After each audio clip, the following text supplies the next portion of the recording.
नमस्कार, आप देख रहे हैं डीडी न्यूज। मैं हूं आंचल गुलाटी गुम्मर। आगे बढ़ने से पहले एक नजर सुर्खियों की तरफ। शराब घोटाले में आरोपी दिल्ली के मुख्यमंत्री अरविंद केजरीवाल की जमानत के खिलाफ हाईकोर्ट में आज सुनवाई। ईडी का दावा, घोटाले में किंग पिन है केजरीवाल।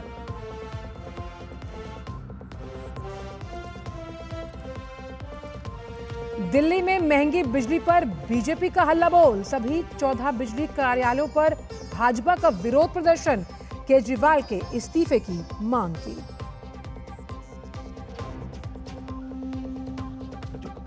कर्नाटक में महंगाई को लेकर भाजपा का विरोध प्रदर्शन। आज से शुरू हो रहे मॉनसून सत्र में भाजपा जेडीएस भ्रष्टाचार समेत कई मुद्दों पर करेगी कांग्रेस का घेराव।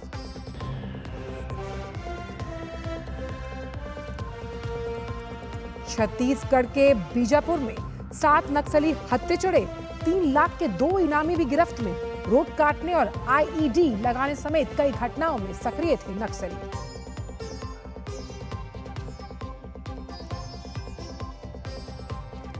गुजरात के आणंद शहर में भीषण सड़क हादसा। ट्रक और बस की टक्कर में 6 लोगों की मौत।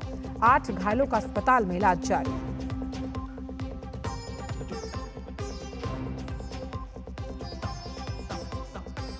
दिल्ली में बारिश के कारण मौसम हुआ सुहाना। भारी बारिश के कारण केरल के 5 जिले और पूरे गोवा में आज स्कूल बंद। कर्नाटक और कोंकण में भी भारी बारिश का रेड अलर्ट। वहीं असम में बाढ़ के कारण अब तक 94 लोगों की मौत।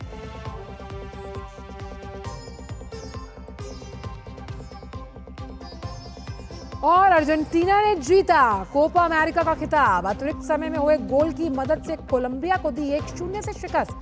सबसे अधिक 16वीं बार खिताब जीतने का अर्जेंटीना ने बनाया रिकॉर्ड।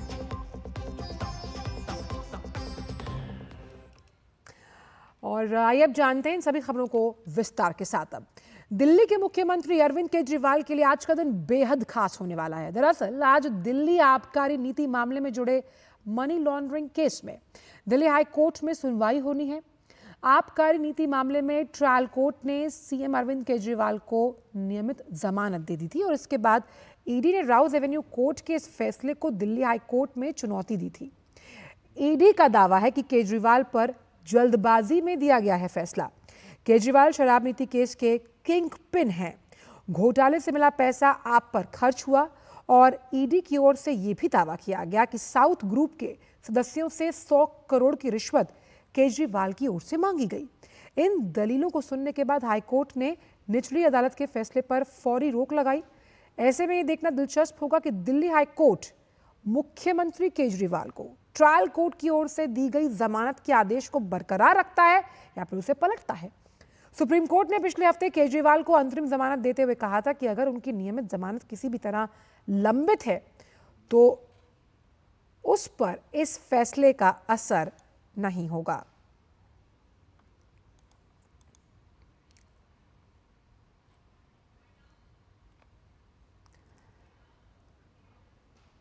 वहीं सुप्रीम कोर्ट में दिल्ली के पूर्व उप मुख्यमंत्री मनीष सिसोदिया की जमानत की पुनर्विचार याचिका पर सुनवाई होगी। सिसोदिया ने शराब नीति घोटाले से जुड़े ईडी और सीबीआई केस में जमानत पर पुनर्विचार को लेकर 2 अलग-अलग याचिकाएं लगाई हैं। 11 जुलाई को जस्टिस संजीव खन्ना, जस्टिस संजय करोल और जस्टिस संजय कुमार की बेंच सुनवाई करने वाली थी, लेकिन जस्टिस संजय कुमार ने मामले को खुद से अलग कर लिया था। सुप्रीम कोर्ट ने 4 जून को सिसोदिया की जमानत याचिका पर विचार करने से इनकार कर दिया था। इसके बाद सिसोदिया ने इस पर दोबारा विचार करने को लेकर याचिका लगाई थी।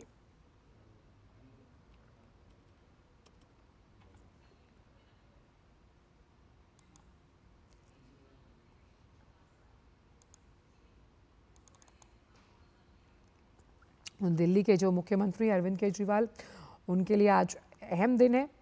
जो दिल्ली आबकारी नीति मामला है, इससे जुड़े मनी लॉन्ड्रिंग केस में दिल्ली हाई कोर्ट में आज सुनवाई होनी है, उस लिहाज से अहम दिन। वहीं सिसोदिया की याचिका पर भी सुप्रीम कोर्ट में आज सुनवाई है। तो 2 अहम मामले हैं। 2 बड़े कद्दावर नेता हैं आप पार्टी के, जिनसे आज ये जो 2 अहम कोर्ट के मामले हैं वो जुड़े हुए हैं। तो उस लिहाज से सिसोदिया और साथ ही साथ अरविंद केजरीवाल के लिए आज बड़ा दिन है।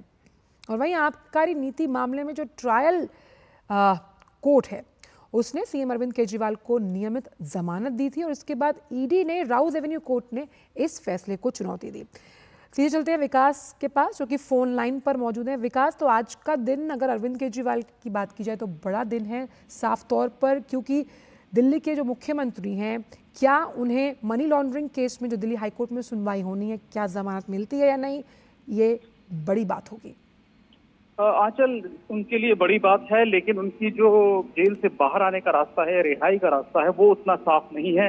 क्योंकि पहले आप ये देखें कि ईडी मामले में निचली अदालत का जो आदेश था, उसको हाईकोर्ट ने पाया कि हाँ, उसमें तथ्यात्मक और लीगल पॉइंट से कुछ दिक्कतें हैं और इसीलिए उसकी समीक्षा जरूरी है हाईकोर्ट के स्तर पर। और अब हाईकोर्ट उसकी अपील पर सुनवाई कर रहा है। इस बीच में सुप्रीम कोर्ट से उन्हें राहत जरूर मिली है अंतरिम जमानत के तौर पर, लेकिन उस आदेश में साफ लिखा है आंचल कि अगर उनकी कोई नियमित जमानत याचिका कहीं पर पेंडिंग है किसी कोर्ट में, तो वो सुप्रीम कोर्ट के फैसले से प्रभावित नहीं होगी। तो यानी पूरा मामला जो रुकता है वो हाई कोर्ट पर जाके रुकता है, जो कि प्रथम दृष्टया मान चुका है कि निचली अदालत ने जो नियमित जमानत का ऑर्डर किया है उसमें खामियां हैं। तो अब क्या हाईकोर्ट अपने उस पुराने स्टैंड से अलग जाकर के अरविंद केजरीवाल को कोई राहत दे देगा? क्यों? वापस आते हैं विकास, आपके पास बड़ी खबर आ रही है केंद्रीय गृह मंत्री से जुड़ी हुई। केंद्रीय गृह मंत्री ने जो बाढ़ प्रभावित राज्य हैं, वहां के जो मुख्यमंत्री हैं, उनसे बात की है। बड़ी खबर, जिस तरह से तमाम जो राज्य हैं, यूपी, असम और गुजरात, उनके मुख्यमंत्रियों से बात की है। गृह मंत्री अमित शाह ने हर संभव का जो मदद है उसका भरोसा दिया है। आपको पता है कि ये 3 राज्य जो हैं वो बाढ़ की स्थिति से जूझ रहे हैं। उस लिहाज से गृह मंत्री ने साफ तौर पर इस बात का आश्वासन दिया है कि हर संभव मदद केंद्र सरकार की ओर से दी जाएगी। जो ये तमाम बाढ़ प्रभावित राज्य हैं, उनके मुख्यमंत्रियों से बात की है गृह मंत्री अमित शाह ने। और यूपी का हाल भी हमने आपको बताया था सुबह खबरों में। असम की बात करें तो हर साल की बात है और खास तौर पे कई हेक्टेयर जो भूमि है जो बोने के काम आती है, यानी कि अगर हम बात करें फसलें लगाने की, तो वो उसका नुकसान हुआ है, मवेशियों का नुकसान हुआ है। कई लोग जो है हजारों की संख्या में वो राहत शिविरों में रह रहे हैं। असम की बात किया, गुजरात में भी और यूपी में। तो उस लिहाज से इस वक्त की बड़ी खबर कि ये तमाम जो राज्य हैं, इनके मुख्यमंत्रियों को ये आश्वासन केंद्र द्वारा दिया गया है कि केंद्र और राज्य समन्वय बनाकर, सामंजस्य बिठाकर इस मुसीबत के समय कंधे से कंधा मिलाकर राज्य के साथ खड़े हैं और हर संभव मदद राज्य स्तर पर प्रशासन द्वारा, केंद्र द्वारा उन्हें दी जाएगी। तमाम नोडल ऑफिसर से बात की जाएगी और साफ तौर पर एनडीआरएफ, एसडीआरएफ तो पहले ही कई टीम्स हमने देखा है कि वहां पर मुस्तैदी के साथ काम कर रही हैं। लेकिन गृह मंत्री का यह आश्वासन मुख्यमंत्रियों को देना, खासतौर पर उन 3 अहम राज्यों के जहां पर बाढ़ की विभीषिका से ये राज्य जूझ रहे हैं, आम जनजीवन में दिक्कतें लोगों को महसूस हो रही हैं। हमने देखा कि कई ऐसे राहत शिविर लगाए गए हैं, तो वहाँ पर जो उपलब्धता है खाने की, पीने की, किस तरह से वो राहत शिविर है, इसकी देखरेख को सुनिश्चित किया जाना, साथ ही पुनर्वास उन लोगों का जो अब राहत शिविर में रहे हैं, ये एक बहुत बड़ा सवाल है। जिन मवेशियों को दिक्कतें आई हैं, जिसकी वजह से हमने देखा कि जब इस तरह की स्थिति होती है तो जो फसल से जुड़ी हुई भूमि है, मवेशी, आम जन है, उन्हें दिक्कतों का सामना करना पड़ता है। तो अमित शाह ने हर संभव मदद का भरोसा दिया है। केंद्रीय मंत्री ने बाढ़ प्रभावित जो राज्य हैं, उनके जो मुख्यमंत्री हैं, उनसे बात की। और इसी बड़ी खबर पर हमारे संवाददाता सुधाकर दास जुड़ गए हैं। सुधाकर, मदद का आश्वासन केंद्र के द्वारा दिया गया इन तमाम राज्यों को जो कि बाढ़ की विभीषिका से जूझ रहे हैं, जिसमें यूपी है, असम है और गुजरात है। बड़ी मदद मिलने का आश्वासन केंद्र द्वारा गृह मंत्री अमित शाह ने खुद बात कर ये आश्वासन जताया है। बिल्कुल, देखिए आंचल, हम जानते हैं कि इस महीने में, मानसून के महीने में, खासतौर से अगर असम की बात करें तो हर साल एक तरह से बाढ़ की स्थिति से गुजरता है, लेकिन कुछ जिलों में स्थिति थोड़ी सी गंभीर है। तो जो प्रभावित लोग हैं उन तक जो राहत है वो पूरी तरह से पहुंचे। इसके अलावा राहत बचाव के कार्यों में अगर केंद्र की जो भी मदद की आवश्यकता है वो अब मदद मुहैया कराई जा सके। इसके अलावा जहां बाढ़ का पानी उतरा है वहां किस तरह से पुनर्निर्माण के काम में राज्य सरकार की मदद की जा सके। तो मुझे लगता है इन तमाम मकसदों से गृह मंत्री ने बात की है। हम जानते हैं कि उत्तर प्रदेश के भी कई जिले, खासतौर से पूर्वी उत्तर प्रदेश की बात की जाए तो, और गुजरात में भी भारी बारिश के चलते कई जिलों में एक असामान्य सी स्थिति दिखी है। तो प्रभावित जो जिले हैं वहां तक सब कुछ पहुंच सके, इस मकसद के साथ गुजरात और उत्तर प्रदेश के मुख्यमंत्रियों से भी गृह मंत्री की बातचीत हुई है। सुधाकर, जिस तरह से सड़कों पर पानी का सैलाब है इन 3 राज्यों का जब हम जिक्र करते हैं तो एक्टिव मोड में तो गृह मंत्रालय इस वक्त आ गया है, लेकिन साफ तौर पर अगर हम असम की बात करें जहां पर 5 लाख से ज़्यादा लोग प्रभावित हुए हैं, यूपी की स्थिति की बात की जाए तो 750 से अधिक गाँव जो हैं वो बाढ़ से प्रभावित हुए हैं, 3 लाख से ज़्यादा लोगों को सुरक्षित स्थानों पर पहुँचाया गया है। ऐसे में जो नोडल ऑफिसर्स हैं खास तौर पर राज्य स्तर पर, वो किस तरह से काम करेंगे? जो उपलब्धता है राहत शिविरों में खाने पीने की सामान की, राहत सामग्री की, वो कैसे सुनिश्चित की जाएगी? देखिए आंचल, मानसून से पहले भी गृह मंत्री ने बाढ़ को लेकर एक उच्च स्तरीय बैठक बुलाई थी, जिसमें अभी फौरी तौर पर क्या उपाय करने हैं, इसके अलावा लॉन्ग टर्म में इस तरह की स्थितियां ना बने उसके लिए क्या कदम उठाने की आवश्यकता है, उसकी चर्चा की थी। तो जिन राज्यों के मुख्यमंत्रियों के साथ आज गृह मंत्री की बातचीत हुई है तो मौसम पूर्वानुमान के हिसाब से ऑलरेडी अगर बात की जाए, अगर बचाव कार्यों के लिए तो NDRF पहले से तैनाती की गई थी, वो अभी बचाव कार्यों में राज्य सरकारों की मदद भी कर रही है। इसके अलावा कुछ नोडल ऑफिसर्स भी, ये जो तमाम बातें आप कह रही हैं, ऑलरेडी वो नियुक्त हैं और वो काम कर रहे हैं। एक तरह का कोऑर्डिनेशन राज्य और केंद्र के बीच गृह मंत्री ने ये कहा है कि अगर अतिरिक्त आवश्यकता है तमाम मसलों को लेकर केंद्रीय मदद की जरूरत है, संसाधनों के जरिए आर्थिक मदद की, तो तमाम मदद करने के लिए केंद्र सरकार तैयार है। तो एक भरोसा केंद्र की तरफ से गृह मंत्री ने फिर से तीनों राज्यों के मुख्यमंत्रियों को दिया है। सुधाकर, हमने देखा था आपसे 3 हफ्ते पहले केंद्रीय गृह और सहकारिता जो मंत्रालय है जिसकी अध्यक्षता खुद गृह मंत्री अमित शाह करते हैं, उन्होंने बाढ़ प्रबंधन की समीक्षा के लिए एक उच्च स्तरीय बैठक की अध्यक्षता भी की थी, जहां पर कैसे केंद्रीय जल आयोग के बाढ़ निरीक्षण केंद्र आवश्यकता के अनुरूप और अंतर्राष्ट्रीय स्तर के होने चाहिए, जो ऐप है यानी आपदा से जुड़े हुए तमाम ऐप्स हैं वो अपडेट होनी चाहिए। ये तमाम कई अहम दिशा निर्देश 3 हफ्ते पहले ही जारी किए गए थे। बिल्कुल, देखिए उससे पहले एक रिलीफ कमिश्नर्स की भी मीटिंग हुई थी मानसून की तैयारियों को लेकर, लेकिन निश्चित तौर पर हम जानते हैं कि आज क्लाइमेट चेंज के युग में एक तरफ बाढ़ की स्थिति, एक तरफ अति वर्षा की वजह से भी समस्याएं पैदा होती हैं, न सिर्फ ग्रामीण इलाकों में बल्कि शहरी इलाकों में भी। तो काफी कुछ सिर्फ बाढ़ एक प्राकृतिक एक असर की वजह से ही नहीं, लेकिन जो हमारा शहरीकरण हुआ है, अंधाधुंध, उसकी वजह से जो पानी का प्रवाह भी बहुत बेहतर तरीके से नहीं है, तो वो तमाम तरह की भी दिक्कतें हैं। लेकिन निश्चित तौर पर पूर्वानुमान सिस्टम को पहले से काफी ज्यादा मजबूत किया गया है अलर्ट SMS के जरिए, और उसके साथ साथ ही जो पूर्व बचाव की तैयारियां होती हैं, तो जान मान का नुकसान आप देखेंगे बीते वर्षों के मुकाबले वो काफी कम हुआ। लेकिन निश्चित तौर पर स्थिति कुछ जिलों में, गुजरात की बात की जाए, चाहे उत्तर प्रदेश की बात की जाए, ज्यादा बरसात की वजह से और बाढ़ की वजह से असम के जो ब्रह्मपुत्र से खासतौर से सटे हुए जो इलाके हैं, तो वहाँ स्थिति जरूर अभी थोड़ी चिंता का विषय बनी हुई है। तो गृह मंत्री की तरफ से हर संभव मदद उपलब्ध कराने का, चाहे किसी भी तरह की जरूरत हो, वो आश्वासन तीनों राज्यों को दिया। क्योंकि हम यहाँ पे नदियों के जलस्तर के बढ़ने की बात करें, जिसकी वजह से ये तमाम जो राज्य हैं वो बाढ़ की विभीषिका से जूझते हुए नजर आ रहे हैं सुधाकर। और जो ये उच्च स्तरीय बैठक हुई थी वहाँ पर साफ तौर पर गृह मंत्री ने इस बात पर प्रतिबद्धता जताई थी, पुरजोर कवायद की थी कि भाई जो जलस्तर का पूर्व अनुमान है वो कैसे पता लग पाए, उसे अपग्रेड करने के ज़्यादा से ज़्यादा प्रयास किए जाने चाहिए। जल भराव की स्थिति से निपटने के लिए खासतौर पर जो जल निकासी यानी कि इनलैंड ड्रेनेज है वो सुनिश्चित होना बहुत ज़रूरी है। इसकी ये तमाम बातें उस मीटिंग के दौरान कही गई थी।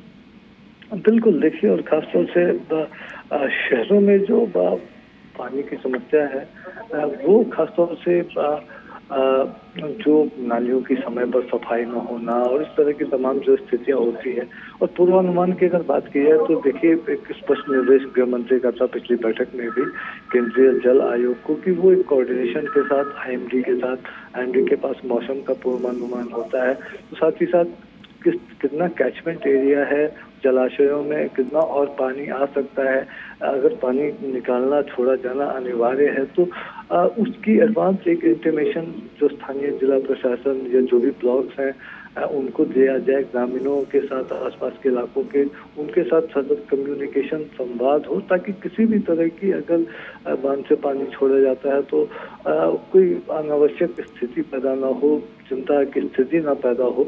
तो वो तमाम चीजें हुई भी हैं, लेकिन निश्चित तौर पर अतिवर्षा एक बड़ी समस्या है। जो नदियों की तरफ से जो फ्लड आता है उसके अलावा ये एक समस्या है, तो उसको भी एक तरह से वैज्ञानिक तरीके से कैसे हल किया जा सकता है। लेकिन फिलहाल जो अभी स्थिति है उस स्थिति में प्राथमिकता अगर कहें तो बचाव के जरिए जो तमाम लोगों को सुरक्षित स्थानों पर पहुंचाया जाए, जो राहत शिविरों में रह रहे हैं उनको पर्याप्त सामग्री, खाद्य सामग्री। बहुत अहम बात आपने कही है। तो ये राहत शिविरों की जो देखरेख है, जहाँ पर लाखों लोग रह रहे हैं, खास तौर पर जो मवेशी हैं उनका नुकसान हुआ है, जो कई हेक्टेयर फसली भूमि है उसका भी नुकसान झेलना पड़ा है, उस लिहाज से किस तरह का रोड मैप जो है वो बनाया जाएगा, और जिस मदद के आश्वासन की बात हम यहाँ पर कर रहे हैं कैसे वो वहाँ तक पहुँचाई जाएगी, क्योंकि ये जानना भी बेहद ज़रूरी है कि तमाम जो ये राहत शिविर हैं वहाँ पर राहत सामग्री की उपलब्धता सुनिश्चित हो रही है, वहाँ पर बच्चे भी हैं, बूढ़े भी होंगे, महिलाएं भी होंगी, तो उनके लिए मुश्किल वाला दिन, लेकिन केंद्र सरकार की तरफ से भरोसा साफ तौर पर। बिल्कुल आंचल, और देखिए हम जानते हैं कि एक SDRF जो स्टेट डिजास्टर रिस्पांस फंड होता है, उसके अलावा नेशनल डिजास्टर रिस्पांस फंड, तो ये राज्य सरकारों के पास उपलब्ध होता है।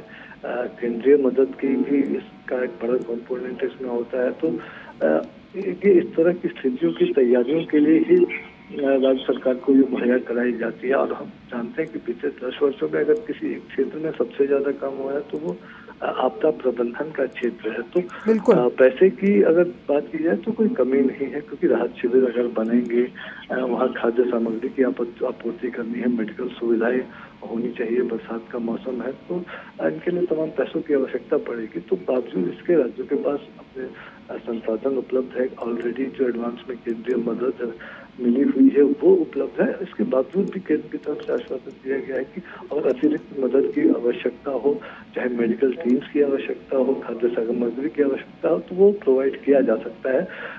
लोगों को कोई दिक्कत ना हो, आम जन जीवन को दिक्कत ना हो, इसका ख्याल जरूर रखा जाए। तो ये आग्रह राज्य सरकारों से किया गया है। हमने SDRF का भी जिक्र किया, NDRF की भी हम बात कर रहे हैं। किस तरह से ये दोनों जो टीमें हैं, जो राज्य स्तर पर काम करती है, एक राष्ट्रीय स्तर पर काम करती है, वो किस तरह से मिलकर काम करेंगी, क्योंकि जो मीटिंग्स लगातार ली गई हैं गृह मंत्रालय द्वारा बाढ़ की स्थिति से निपटने के लिए, उसकी समीक्षा करने के लिए, उस लिहाज से इन दोनों टीम्स का एक साथ काम करना बेहद ज़रूरी है ताकि लोगों तक आवश्यक सामग्री की उपलब्धता सुनिश्चित की जा सके, ताकि और साथ ही साथ अगर कोई कहीं फंसा हुआ है उसे सुरक्षित राहत शिविर तक पहुंचाया जाए। देखिए कई राज्यों में अगर बात की जाए आंचल, तो चाहे गुजरात हो, उड़ीसा हो, इवन आसाम में भी कई राज्यों में SDRF बहुत बेहतर तरीके से काम करता है, उत्तराखंड हो, उत्तर प्रदेश हो। लेकिन साथ ही साथ NDRF क्योंकि एक हाईली स्पेशलाइज्ड फोर्स है और इस तरह की स्थितियों से भी निपटने के लिए उसको तैयार किया गया है। उनके पास जो बाढ़ की स्थितियों में काम कर सके इस तरह के फोर्स, उनके जो जवान हैं इस तरह की स्थिति में काम करने के लिए वो पूरी तरह से ट्रेंड होते हैं, मेडिकल यूनिट्स हैं उनके पास। तो निश्चित तौर पर जो एक एडवांस तैनाती आप कह सकते हैं वो तैनाती पहले से की गई थी जन क्षेत्रों में बाढ़ की आशंका थी उन क्षेत्रों में। और हम जानते हैं कि बीते दिनों में NDRF के जो बटालियन है, कमांड सेंटर है, वो विभिन्न राज्यों में एक तरह से उसका डिसमिनेशन किया गया है, डिसेंट्रलाइजेशन किया है, ऐसी जगहों पर तैनात है कि वो कुछ घंटों में जो आपदा स्थल है वहाँ पर पहुँच सकते हैं। तो उसका काफी फायदा हुआ है। तो हजारों लोगों को इन बलों की वजह से सुरक्षित स्थानों पर लाकर बचाया भी गया है इस बाढ़ के दौरान। तो वो एक अच्छी बात है। तो एक कंपोनेंट बचाव कार्यों का है, दूसरा कंपोनेंट आर्थिक मदद का है, तीसरा कंपोनेंट राहत शिविरों तक पर्याप्त मदद हो, उसकी निगरानी हो। तो एक मॉनिटरिंग का भी आग्रह गृह मंत्री की तरफ से मुख्यमंत्रियों को किया गया है कि वो राहत शिविरों में जो लोग रह रहे हैं तो उनकी अच्छी तरह से देखभाल हो सके, तो उसकी उच्च स्तरीय लगातार मॉनिटरिंग भी होती रहे, इसका भी आग्रह किया गया है। बहुत बहुत शुक्रिया सुधाकर, इन तमाम जानकारी को हमसे साझा करने के लिए। तो जो बाढ़ प्रभावित राज्य हैं उनके मुख्यमंत्रियों से बात की है गृह मंत्री अमित शाह ने, जिसमें असम है, उत्तर प्रदेश है और गुजरात है, और हर संभव मदद का आश्वासन दिया गया है केंद्र सरकार द्वारा इन राज्यों को। बढ़ते हैं आगे, रुक करते हैं एक और बड़ी खबर का और बात करते हैं दिल्ली की, जहां एक तरफ केजरीवाल की जमानत के खिलाफ सुनवाई चल रही है तो वहीं दूसरी तरफ उनकी सरकार बिजली के मुद्दे पर सियासी कटघरे में है। जी हाँ, दिल्ली में महंगी बिजली पर सियासत तेज हो गई। इसी मुद्दे पर दिल्ली भाजपा आज सभी 14 बिजली के जो कार्यालय हैं यानी कि दफ्तर हैं वहां प्रदर्शन कर रही है। दरअसल बिजली खरीद समझौता शुल्क यानी पीपीएसी और अन्य अधिभार लगाने के कारण राष्ट्रीय राजधानी में बिजली की दर महंगी हो गई। इस पर भाजपा आम आदमी पार्टी सरकार पर निशाना साध रही है और घोटाले का आरोप लगा रही है। इसी के चलते दिल्ली भाजपा अध्यक्ष ने विरोध प्रदर्शन का ऐलान किया और भाजपा ने इस मुद्दे पर आप सरकार को घेरते हुए कहा कि केजरीवाल सरकार ईमानदारी से बिजली का बिल भरने वाले हर व्यक्ति को लूट रही है। पीपीएसी सरचार्ज और पेंशन सरचार्ज के नाम पर अवैध वसूली की जा रही है।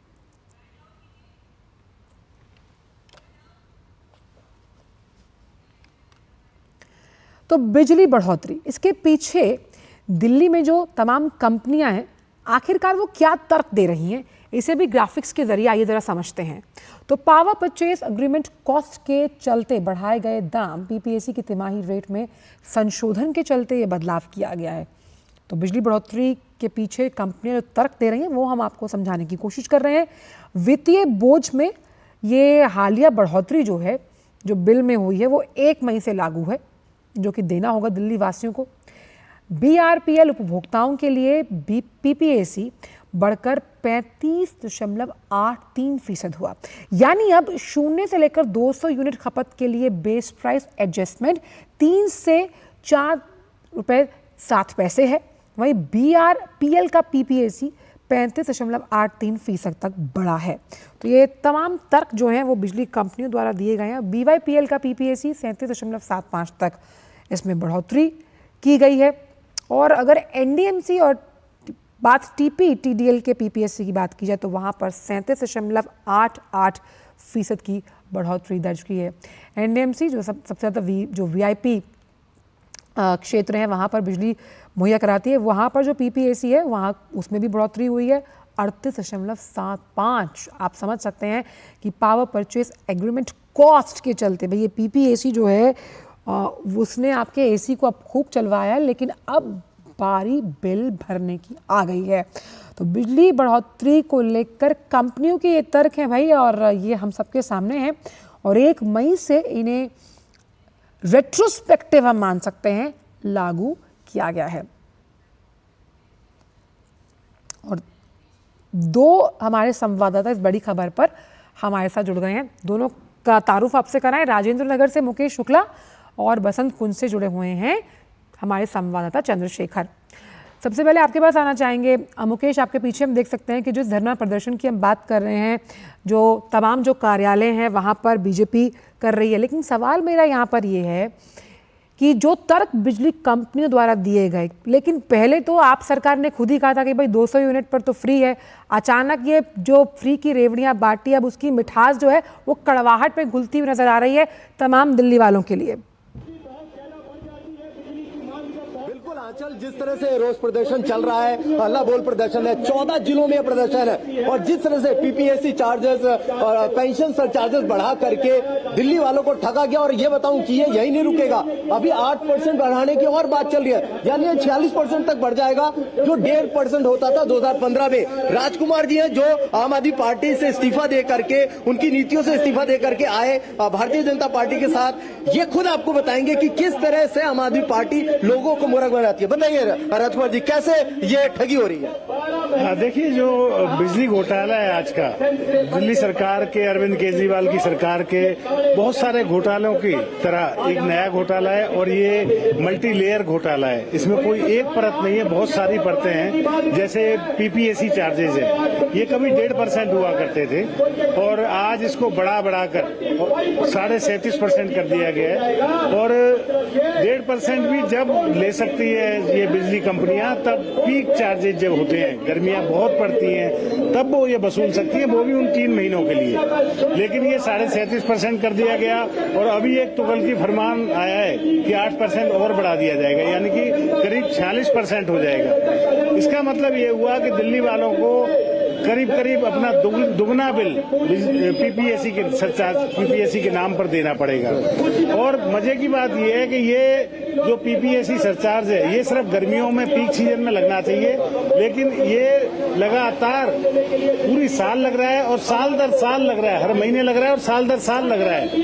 इसके अलावा भी बहुत सारी परतें हैं, जैसे पेंशन सरचार्ज होते हैं। लोग सोचते हैं कि पेंशन जो बुजुर्गों की दी जाती है उसके नाम पर लिए जाते हैं, नहीं, ये बिजली कंपनियां अपने जो कर्मचारी हैं उनको पेंशन देने के लिए आम नागरिकों से वसूलती है। जो पहले 1% था, अब वो 7% कर दिया गया। वैसे ही आपके घर में अगर कोई बर्थडे हो, कोई छोटा मोटा फंक्शन हो, शादी हो, तो आपके मीटर का लोड बहुत बढ़ जाता है, वो 2-4 घंटे के लिए बढ़ता है, लेकिन बिजली कंपनियां उसको परमानेंट बढ़ा देती हैं। उसके बाद वो एप्लीकेशन लेके चक्कर लगाता रहता है। चलिए, बिल्कुल मुकेश यहाँ समझ पा रहे हैं कि जो कहानी है आखिरकार बढ़ा देते हैं, लेकिन कम करने का कोई सुनवाई नहीं। बड़ी बात बोली। हाँ जी, हाँ चल।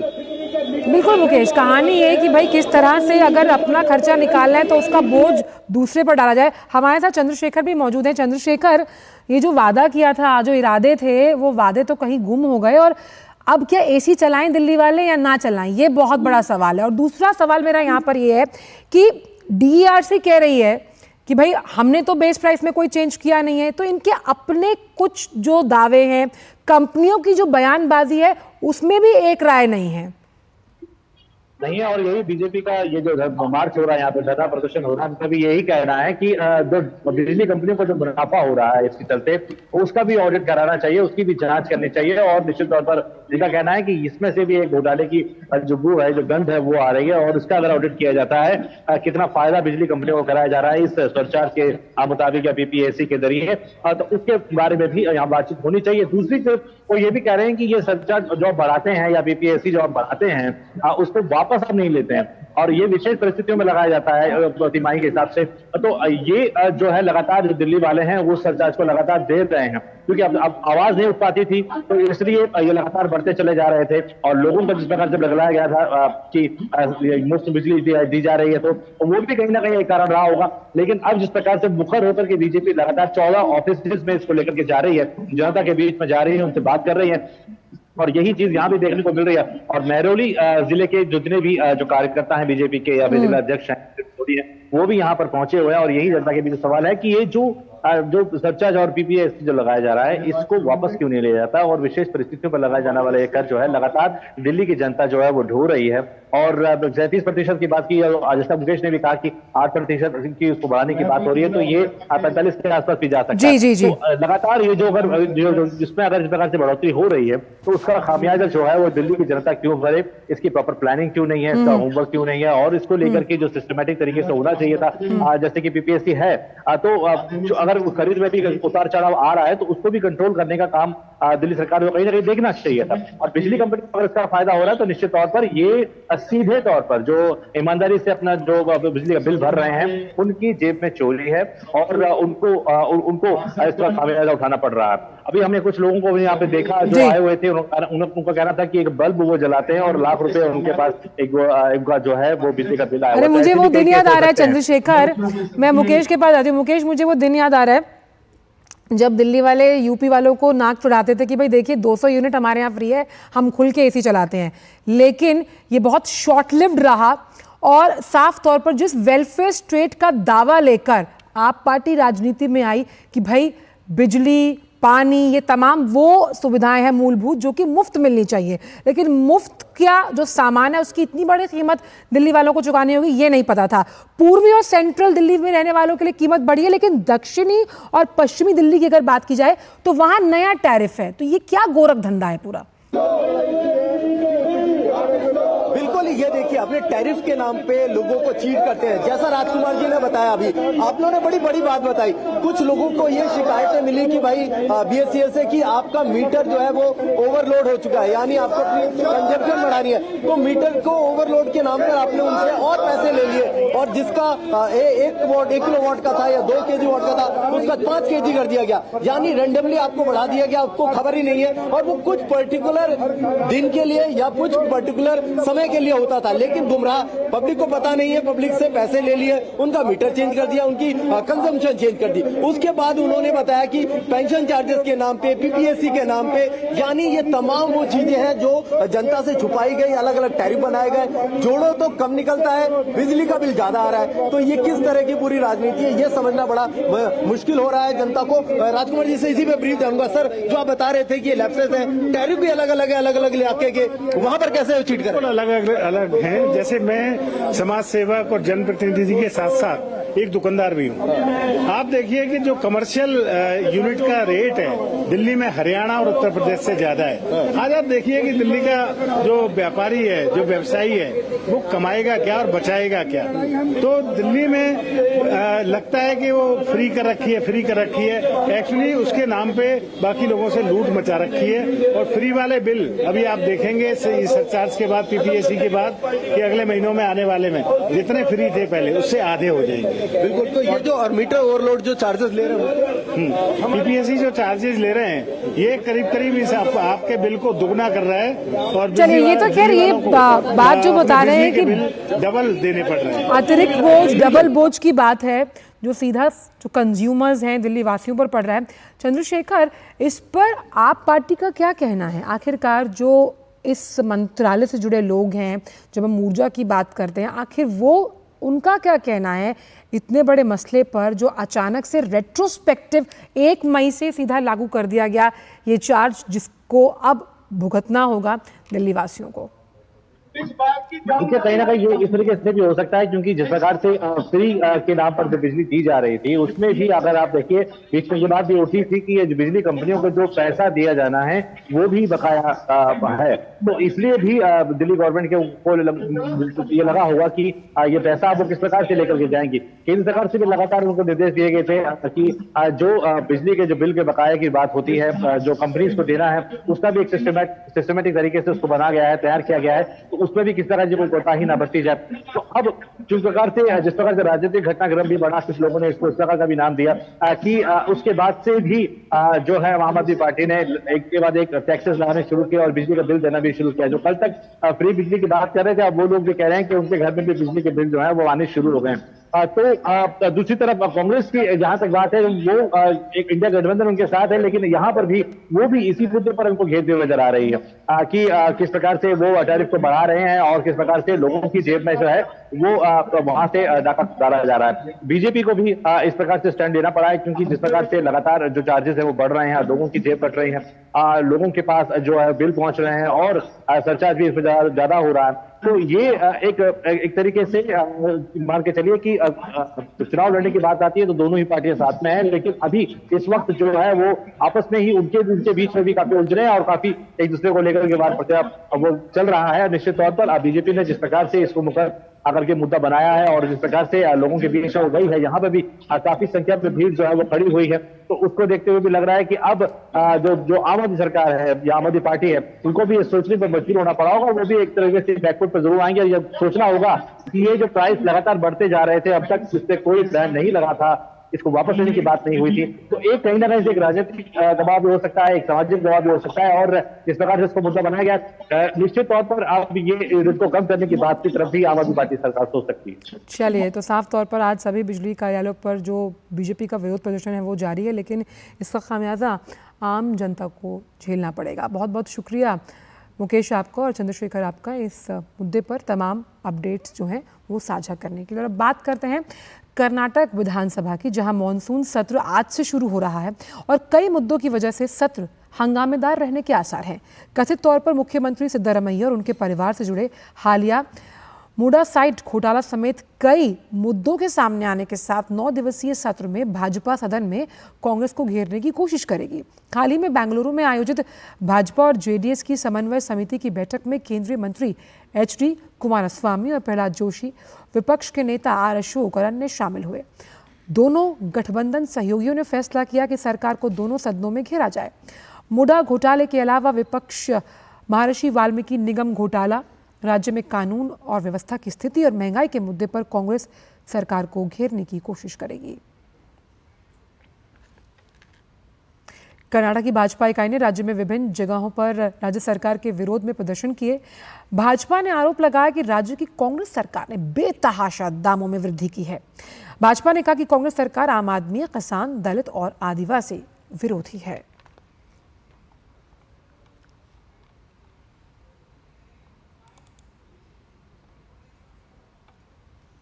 बचाए क्या है, दूध को महंगाई कर दिया, पेट्रोल डीजल को महंगाई कर दिया है, रजिस्ट्रेशन को दाम बढ़ा है, सबको स्टाम्प ड्यूटी को बढ़ा है। सबको बढ़ाने के बाद क्या बचा है? बचाए केवल हवा के ऊपर टैक्स लगाया, तो वो सिद्धरामैया हर चीज के ऊपर टैक्स लगा दिया, ऐसा उनका नाम भी गिनीज रिकॉर्ड में आता है। एक तरफ जहाँ तक डेवलपमेंट का सवाल है, पूरा कर्नाटक में डेवलपमेंट कहीं भी नहीं हो रहा है, और दूसरी तरफ सभी तरफ KSRTC रेट बढ़ा रहा है, दूध का रेट बढ़ा दिया है, पेट्रोल डीजल का रेट बढ़ा दिया है, स्टैम्प ड्यूटी बढ़ा दिया है। ये सरकार आने के बाद वो डेवलपमेंट तो पूरा बंद हो चुका है, और दूसरी तरफ गारंटी के नाम पे जो दाम को बढ़ा रहा है, आम आदमी को बहुत नुकसान हो रहा है। विक्रम मिस्री ने आज देश के नए विदेश सचिव का पदभार ग्रहण कर लिया। इससे पहले विनय मोहन क्वात्रा विदेश सचिव के पद पर कार्यरत थे। विदेश मंत्रालय के प्रवक्ता रणधीर जायसवाल ने विक्रम मिस्री के विदेश सचिव का पदभार ग्रहण करने की जानकारी साझा करते हुए सोशल मीडिया प्लेटफॉर्म X पर लिखा, विक्रम मिस्री ने आज देश के नए विदेश सचिव का पदभार ग्रहण किया। टीम MEA विदेश सचिव मिस्री का हार्दिक स्वागत करती है और उनके सफल कार्यकाल की कामना भी।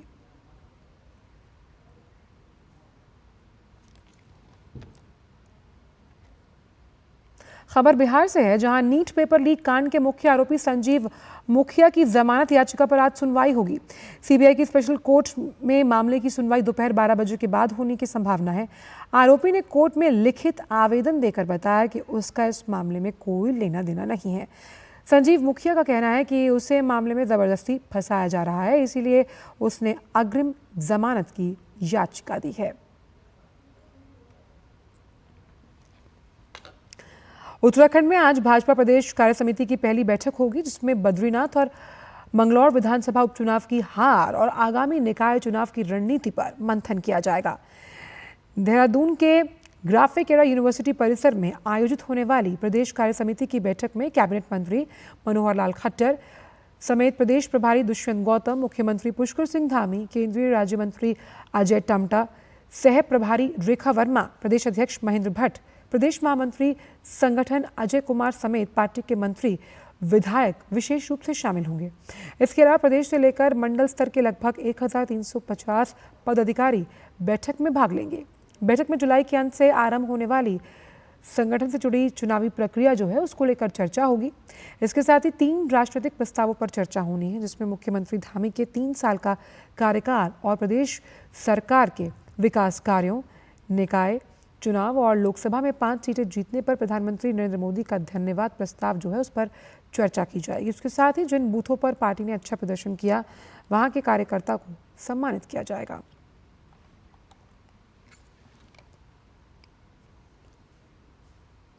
लोकसभा चुनाव के बाद अब कई राज्यों में होने वाले विधानसभा चुनाव की तैयारियां तेज हो चुकी हैं।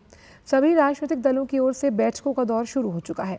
महाराष्ट्र में भी इस साल के अंत में होने वाले चुनाव के लिए महाविकास आघाड़ी और महायुति गठबंधन ने तैयारियां तेज कर दी। इसी बीच अब खबर ये आ रही है कि महाराष्ट्र विधानसभा चुनाव को ध्यान में रखते हुए आज मुंबई में भाजपा की बड़ी बैठक होगी। बैठक में डिप्टी CM देवेंद्र फडणवीस, महाराष्ट्र के प्रभारी सह प्रभारी केंद्रीय मंत्री भूपेंद्र यादव, अश्विनी वैष्णव मौजूद रहने वाले हैं और इस बैठक में सीटों के बंटवारे के साथ साथ चुनाव की तैयारियों को लेकर चर्चा होनी है। इससे पहले शनिवार को मुंबई में समाजवादी पार्टी के प्रमुख अखिलेश यादव ने विधानसभा और BMC चुनाव पर चर्चा के लिए कार्यकर्ताओं के साथ बैठक की थी।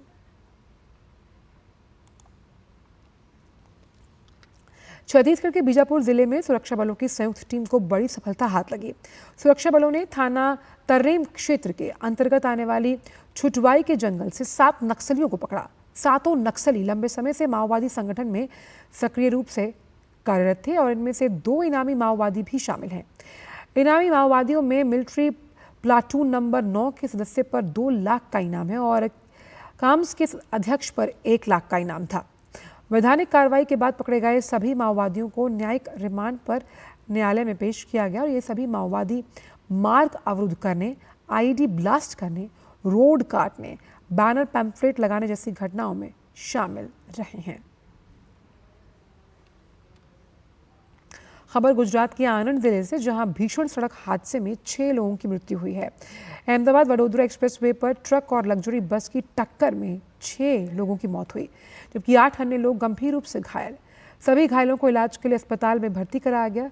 यह हादसा आज तड़के करीब 4:30 बजे हुआ, जब लग्जरी बस पंचर हो गई और हाईवे के किनारे खड़ी हुई थी। ड्राइवर, क्लीनर और यात्री बस के नीचे खड़े थे, तभी पीछे से आ रहे ट्रक ने बस में टक्कर मारी। ये भयानक हादसा जो था, इसमें 6 लोगों की जान गई। हाईवे पर सड़क हादसे की खबर मिलते ही Anand fire brigade, express highway patrolling की टीम और आनंद रूरल पुलिस घटनास्थल पर पहुंची और यात्रियों को रेस्क्यू कर उन्हें अस्पताल पहुंचाए।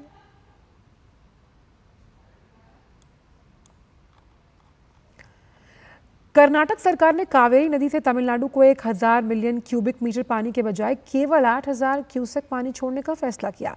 ये निर्णय कर्नाटक के बेंगलुरु में विधानसभा में कावेरी जल विनियमन समिति CWRC से संबंधित मुद्दों पर चर्चा के लिए आयोजित एक सर्वदलीय बैठक के बाद लिया गया।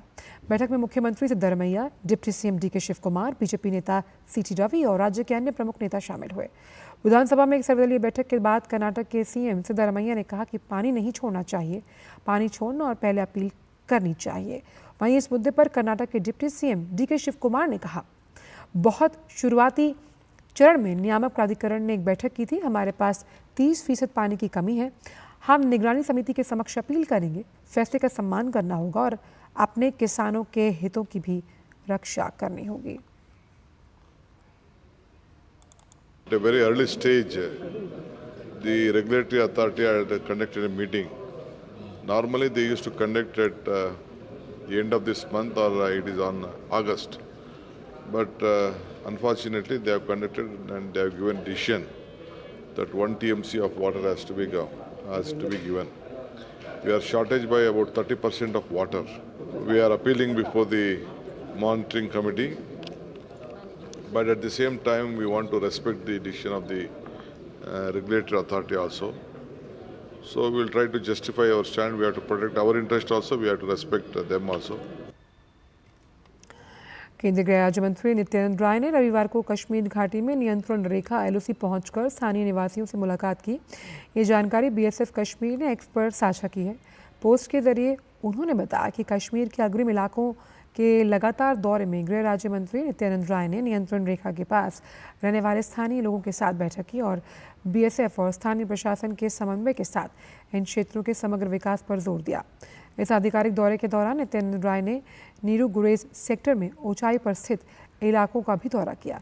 साथ ही फील्ड कमांडर्स और सैनिकों के साथ बातचीत की।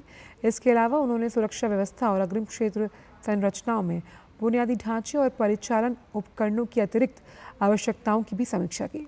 नित्यानंद राय नियंत्रण रेखा पर सुरक्षा स्थिति और परिचालन तैयारियों की समीक्षा के लिए कश्मीर के सीमा सुरक्षा बल मुख्यालय के दौरे पर पहुंचे थे।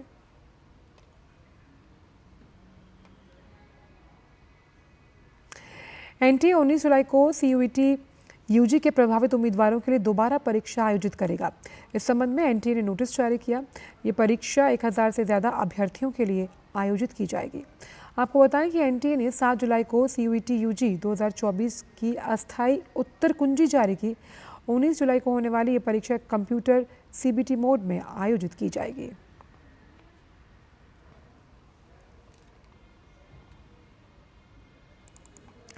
आबकारी नीति मामले में CBI की ओर से दर्ज केस में राउज एवेन्यू कोर्ट ने मनीष सिसोदिया की न्यायिक हिरासत को 22 जुलाई तक बढ़ाया है।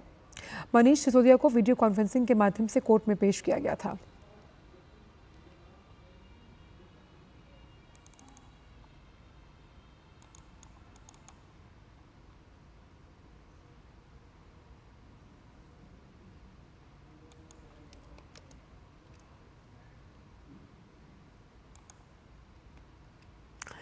महाराष्ट्र के दीवान खाफ्ती नटुवाड़ी सुरंग के पास कोंकण रेलवे लाइन पर बड़ी मात्रा में पत्थर और मिट्टी गिरने से रेलवे की जो सेवाएं हैं वो बाधित हो गई हैं। इसके चलते 14 जुलाई को इस सुरंग से होकर गुजरने वाली कई ट्रेनों को रद्द कर दिया गया। इन ट्रेनों में Konkan Kanya express, CSTM Mangalore express और मुंबई मडगांव मांडवी एक्सप्रेस समेत कई पैसेंजर ट्रेन शामिल हैं। इसके साथ ही लंबी दूरी की 12 ट्रेनों के रूट को डाइवर्ट किया गया है।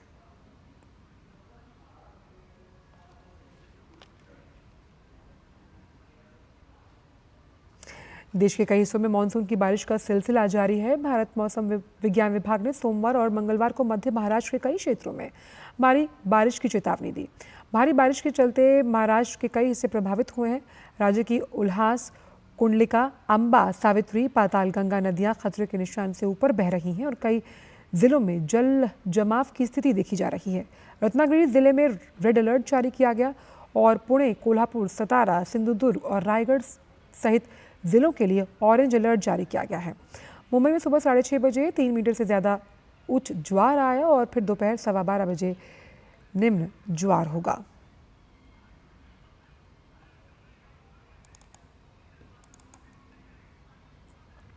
असम में आई बाढ़ से जानमाल को अब तक भारी नुकसान पहुंचा। हालांकि अब बाढ़ की स्थिति में उल्लेखनीय सुधार हो रहा है।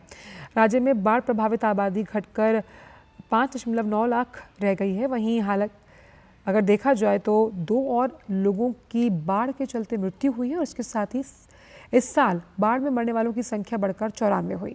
कुछ प्रमुख इलाकों में ब्रह्मपुत्र और 2 अन्य नदियां बूढ़ी-ढींग और दिसांग खतरे के निशान से ऊपर बह रही हैं। वहीं 18 जिलों के 1300 से अधिक गांव बाढ़ की चपेट में हैं।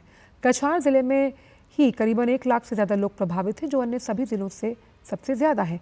कछार, दुबरी और नगांव प्रमुख प्रभावित जिलों में से एक है। वहीं राज्य भर में 172 राहत शिविरों में 30,000 से अधिक लोग शरण लिए हुए हैं। रविवार को बाढ़ की वजह से 1.7 लाख से अधिक बड़े जानवर और 81,000 छोटे जानवर प्रभावित हुए। बाढ़ की वजह से काजीरंगा राष्ट्रीय उद्यान में 196 जंगली जानवर मर गए।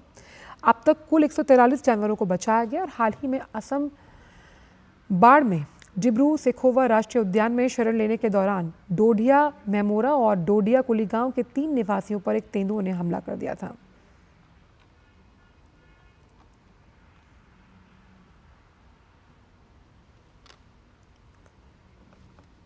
झारखंड राज्य के संथात परगना में बांग्लादेशी मुसलमानों की घुसपैठ की एक बड़ी समस्या जो है वो लगातार देखी जा रही है, जिसे लेकर राज्य की जनसांख्यिकी बदल रही है। ये मुद्दा राज्य में राजनीतिक रूप से गरमाया हुआ है। क्या है जमीनी हालात, देखे हैं हमारे संवाददाता सोमेश पटेल ने, और आप देखिए झारखंड के रांची से ये ग्राउंड रिपोर्ट। झारखंड में इन दिनों बांग्लादेशी घुसपैठियों की संख्या लगातार बढ़ती जा रही है। घुसपैठ करके झारखंड में बसने वाले बांग्लादेशियों में से कई लोगों के पास तो दोनों देशों से जुड़े पहचान पत्र संबंधी कागजात हैं, जिससे वे आराम से बांग्लादेश और भारत आ जा सकते हैं। झारखंड प्रदेश भाजपा अध्यक्ष बाबूलाल मरांडी ने राज्य के संथाल परगना इलाके में बांग्लादेशी घुसपैठ के मामले पर राज्य सरकार पर निशाना साधा है। उन्होंने कहा कि बांग्लादेशी घुसपैठिए इस राज्य के आदिवासी भाई बहनों की जमीन और संसाधनों पर कब्जा जमाकर झारखंड को जिहाद खंड बनाना चाहते हैं। लोगों को वोटर बनाते गए और खास करके इस क्षेत्र में जो जनप्रतिनिधि रहे, क्योंकि कोई भी व्यक्ति वोटर बनता है, आधार कार्ड में नाम जोड़ता है तो उसका एक निश्चित नियम बना हुआ है। दूसरी तरफ झारखंड सरकार के मंत्री इरफान अंसारी ने भाजपा पर गुमराह करने का आरोप लगाया है। उन्होंने कहा संथाल परगना में कोई भी बांग्लादेशी नहीं है। देश की जनता और संथाल परगना के लोगों को गुमराह कर रही है। डेमोग्राफी चेंज होने का मतलब है कि संथाल परगना को अपमानित करना, यहाँ के लोगों को अपमानित करना और यहाँ जो हम लोग भाईचारगी के साथ रहते हैं उस पर ठेस पहुँचाना। इस बीच बांग्लादेशी घुसपैठियों को लेकर झारखंड हाई कोर्ट ने राज्य सरकार को आदेश दिया है कि वो संथाल परगना में रह रहे बांग्लादेशी घुसपैठियों की पहचान करके उन्हें वापस भेजने की योजना बनाए। वहीं स्थानीय लोगों ने भी मामले पर अपना पक्ष रखा।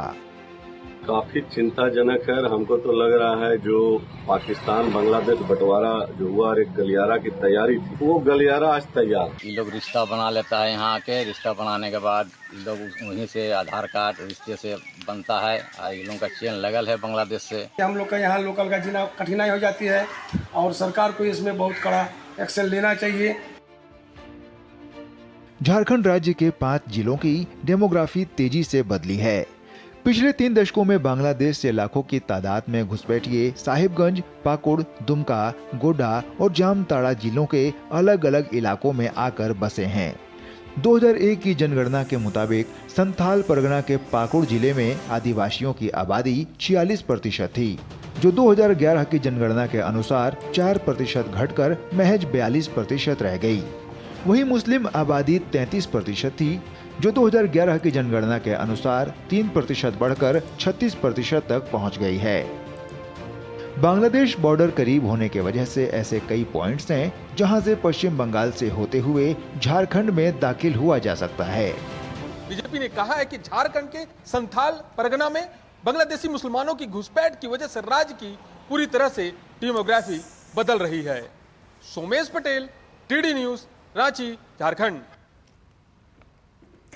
प्रधानमंत्री नरेंद्र मोदी ने गुजरात के मुख्यमंत्री भूपेंद्र पटेल को उनके जन्मदिन पर शुभकामनाएं दी। सोशल मीडिया प्लेटफॉर्म एक्स पर उन्होंने लिखा, गुजरात के मुख्यमंत्री श्री भूपेंद्र भाई पटेल को उनके जन्मदिन पर हार्दिक शुभकामनाएं। वे गुजरात के विकास को बढ़ावा देने और राज्य के युवाओं को सशक्त बनाने के लिए सराहनीय प्रयास कर रहे हैं। लोगों की सेवा करते हुए उनके लंबे और स्वस्थ जीवन की मैं कामना करता हूँ।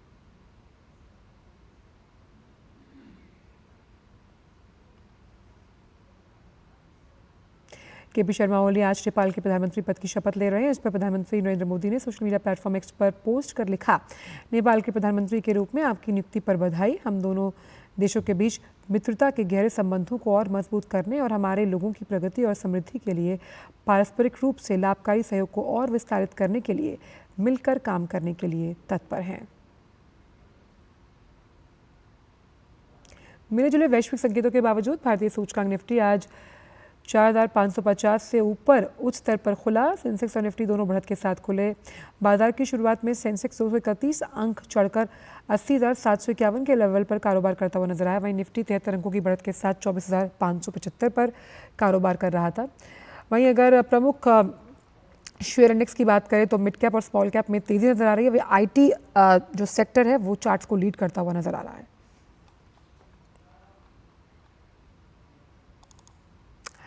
भारतीय स्टेट बैंक ने आज से प्रभावी अधिकांश marginal cost of fund based lending rate यानी MCLR अवधि के लिए फंड आधारित आधार दर की बेंचमार्क सीमांत लागत में बढ़ोतरी की है। देश के सबसे बड़े ऋणदाता ने अपनी वेबसाइट पर एक अपडेट में कहा कि एक महीने में 3 साल के लिए MCLR में 5 से 10 आधार अंकों की बढ़ोतरी की गई। एक आधार अंक यानी 0.01% बढ़ा है। बढ़ोतरी के बाद MCLR से जुड़े ऋणों पर ब्याज दरों में समान मात्रा में इसके बढ़ने की संभावना है। रुक करते हैं खेल जगत की खबरों को। अर्जेंटीना ने एक बार अमेरिका की सबसे बड़ी फुटबॉल प्रतियोगिता कोपा अमेरिका का खिताब जीत लिया। खिताबी मुकाबले में अर्जेंटीना ने कोलंबिया को 1-0 से हराने में सफलता पाई। पूरे मुकाबले के दौरान दोनों टीमों के बीच कड़ी टक्कर देखने को मिली। दोनों हाफ में से कोई भी टीम गोल नहीं कर पाई, जिसके चलते मैच अतिरिक्त समय में चला गया। पहले अतिरिक्त समय में भी गोल नहीं देखने को मिला। इसके बाद 112वें मिनट में लुटारो मार्टिन्स ने गोल कर अर्जेंटीना को 1-0 की बढ़त दिलाई। यह उनका प्रतियोगिता में 5वां गोल था। इसके बाद कोई और गोल नहीं हुआ और अर्जेंटीना ने मैच को 1-0 से जीतकर लगातार दूसरी बार खिताब अपने नाम कर लिया और इसी के साथ कोलंबिया का 28 मैचों से चला रहा अजय सिलसिला भी टूट गया। वहीं जीत के साथ अर्जेंटीना ने सबसे अधिक 16 बार कोपा अमेरिका का खिताब जीतने पर रिकॉर्ड बनाया।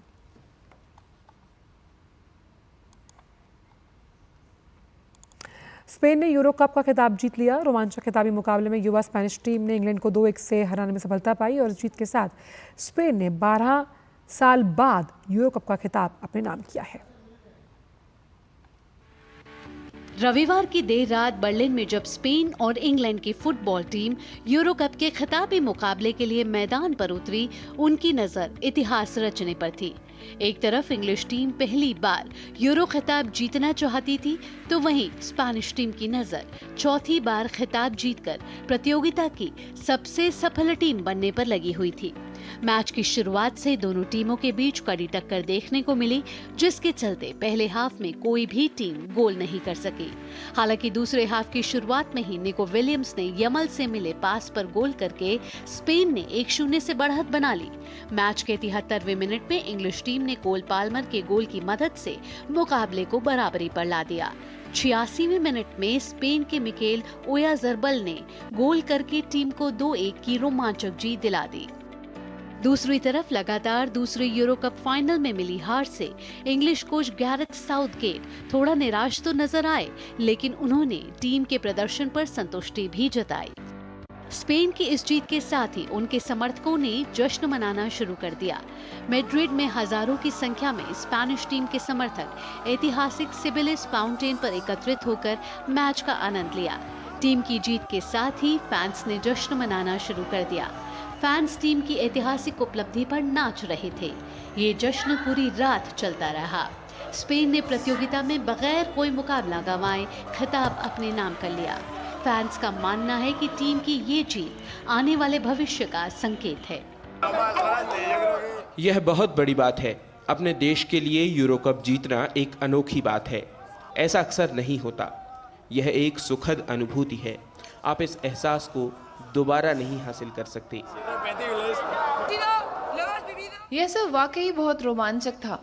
इंग्लैंड ने एक गोल किया और हमने कहा ओह नहीं, स्कोर 1-1 हो गया, हम हार रहे हैं।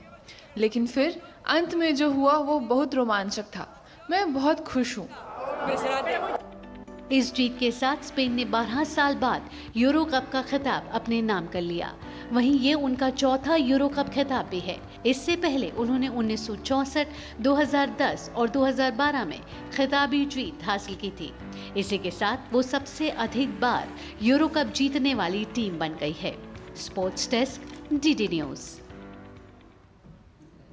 और फिलहाल समाचारों में इतना ही। दीजिए इजाजत। नमस्कार।